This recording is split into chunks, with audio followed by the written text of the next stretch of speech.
TCS జిహాద్ ఉదంతంలో ఛార్జ్షీట్లో సంచలనాత్మక విషయాలే బయటపడ్డాయి. ఆ బాధిత ఉద్యోగినులు అనేక సార్లు ఫిర్యాదు చేశారట ఇంటర్నల్ కమిటీకి. బట్ ఈ ఇంటర్నల్ కమిటీని కూడా ఈ నిదాకానే లీడ్ చేస్తుందట. దాంతోపాటుగా ఈ ముస్లిం సామాజిక వర్గానికి సంబంధించిన వాళ్ళే లీడ్ చేస్తారట. దాంతో వీళ్ళ మాటలు పట్టించుకోలేదు. చివరికి వీళ్ళు పోలీస్ కంప్లైంట్ ఇచ్చినందుకు గాను వీళ్ళ ఉద్యోగాలు తొలగించారు 2-3. మిగతా 5 వాళ్ళంతట వాళ్ళే వెళ్ళిపోయేలా చేశారు.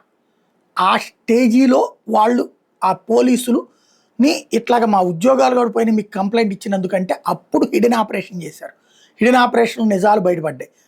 ఇందులో బయటపడినటువంటి మరొక విషయం ఏంటంటే, జకీర్ నాయక్కు పాకిస్తాన్ ఇస్లామిక్ ప్రీచర్స్ సంబంధించిన ఉపన్యాసాలు వినమని చెప్పి వాట్సాప్లో వీడియోలు పంపించేదట నిదాకా. అదే సందర్భంలో వాళ్ళని మీరు గుళ్ళకెళ్ళొద్దు ఆగండి అన్నటువంటి విషయం చెప్పేదట. మీకు అంతగా మనసు ఇబ్బందిగా ఉంటే ఈ కల్మా చదవమని చెప్పేదట. ఇది ఈవిడికి సంబంధించి బయటపడ్డటువంటి తాజా విషయాలు.